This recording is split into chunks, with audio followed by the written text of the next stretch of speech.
Okay, listen, Beyonce's new album, Renaissance, has officially dropped.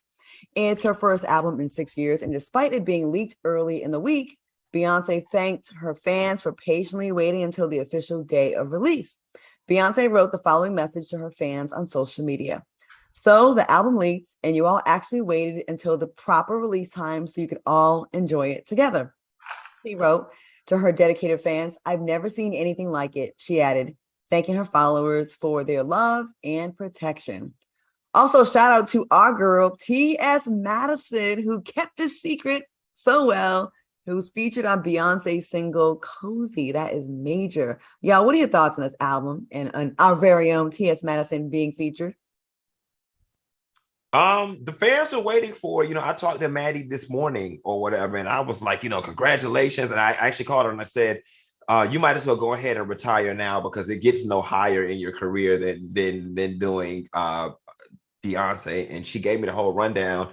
She was like, some people reached out to her a year ago to get clearance to use her stuff, and she had to sign an NDA, and she was like, and they paid her, and she didn't know who it was or whatever. And then she was like, recently they started like hounding her. They needed her to sign some more paperwork, and when she gave the paperwork to her attorney, it said Parkland Entertainment.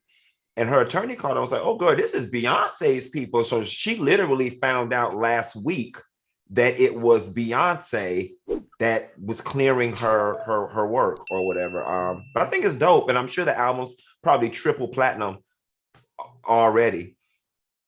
Oh, that is, imagine that. Like you think, oh, it's just like for whatever. And it's like the pinnacle right of the entertainment business is Beyonce of all people. Al, what you think about this? Yo, I'm still listening to it, but so far so good. I love the dance house influence. I love the Afro beats. But let me tell you what touched my heart about this was that she dedicated this to her Uncle Johnny. Now they call him Uncle Johnny. He's not really her uncle. I think if I'm not mistaken, it's Miss Tina's nephew, but because of his age, he's older than Miss Tina. So Beyonce and everyone always called him Uncle. So Uncle Johnny died of AIDS a few years ago. And obviously he was a gay man, but we found out that he designed her prom dress. He introduced her to the ballroom culture, the LGBTQ culture, house music. And I feel like that this tribute speaks to the lighthearted, fun, happy, love, and empowering undertones all throughout of all the songs. So, hey, great job, Beyonce. Great job, the entire team. Awesome. And again, I'm sorry, we're being selfish because T.S. Madison is with us. And once again, to me, that's like, I'm super excited about that. You know what I mean? So it's such a well-deserved accolade. All right, speaking of Beyonce, Kelis is not happy with her. Kelis said that Beyonce has no soul after learning that her song Get Along With You was allegedly sampled on Beyonce's new album Renaissance without her permission. Kelis wrote on her Instagram page, my mind is blown too because the level of disrespect and utter ignorance of all three parties involved is astounding. I heard about this the same way everyone else did. Nothing is ever as it seems. Some of the people in this business have no soul or integrity, and they have everyone fooled. Now, after receiving backlash on social media, Kelis posted this video. Take a look. And the reality is that it's frustrating. I have the right to be frustrated. Why? Because no one had the human decency to call and be like, yo, hey, would like to use your record. Which, by the way, the reason I'm annoyed is because I know it was on purpose. And it went on and on and on. She was not holding back. Al, what are your thoughts on what Kelis is saying in her claims? So first of all, here's the thing. I like Kelis. Love her, actually. And I think she's super talented. We can't deny her innovation. We can't deny her and the Neptunes and all the great music Pharrell and Chad and her made as label mates and producers and songwriters. They have some of the most memorable music to me. Claudia, we're around the same age, but in the late 90s, early 2000s, Pharrell and Chad and Kelis made some really great stuff. But this is the deal, Kelis. Beyonce didn't steal anything from you. All right? She, as Q just shared with us, all the proper channels that she follows with lawyers sending papers to get clearance and on everything is the same way she did it with who she was supposed to do. Unfortunately, Kelis signed a horrible deal, and the deal didn't give her ownership to anything. So Beyonce didn't have to reach out to you, sweetheart, because you don't own your music. All right, good point. Q, what do you think? You know, my sentiments completely echo Al's.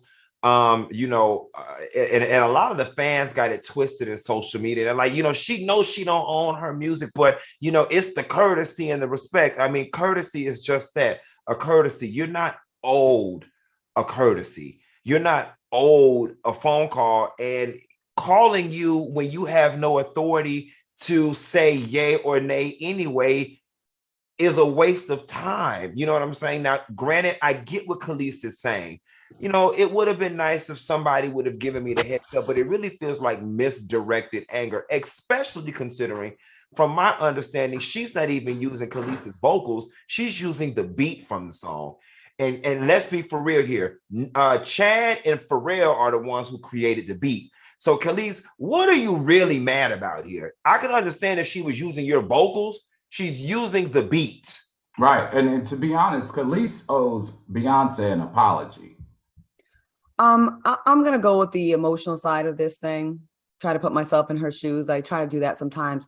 She probably feels slighted because she didn't get the heads up for whatever the bad business was. I think there's definitely some fire there, because there's definitely some smoke, right? I think that's fair to say. But I think Kelis is maybe in a bad place right now. Let's not forget she just lost her husband not too long ago, and maybe she's just feeling like she's just lashing out. Maybe she's just feeling away. I'm not making an excuse for her, because the business isn't tight. The business is not tight, and it's not really their fault. But I could see she's probably feeling I'm thinking, trying to take, put myself in her shoes. Maybe she's just feeling away, slighted. It feels like it's some backstory there. It feels like her and the Neptunes maybe not seeing eye to eye. Now that she's older, more seasoned, more mature, she's reflecting on the fact that she has been swindled and taken advantage of via bad contracts. You know what I'm saying? And so because she's already probably mad with Chad and Pharrell, it's not hard to be upset about this. But if anybody should have given her a heads up, if she was owed one, it would be Chad. Them like, hey girl, remember that song we did on your first album? I just got a call from Beyonce. She wants to use it. But Beyonce didn't owe her no phone call.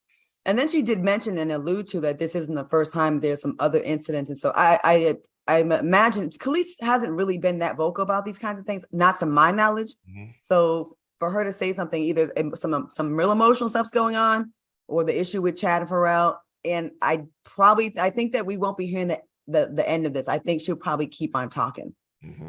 We'll see.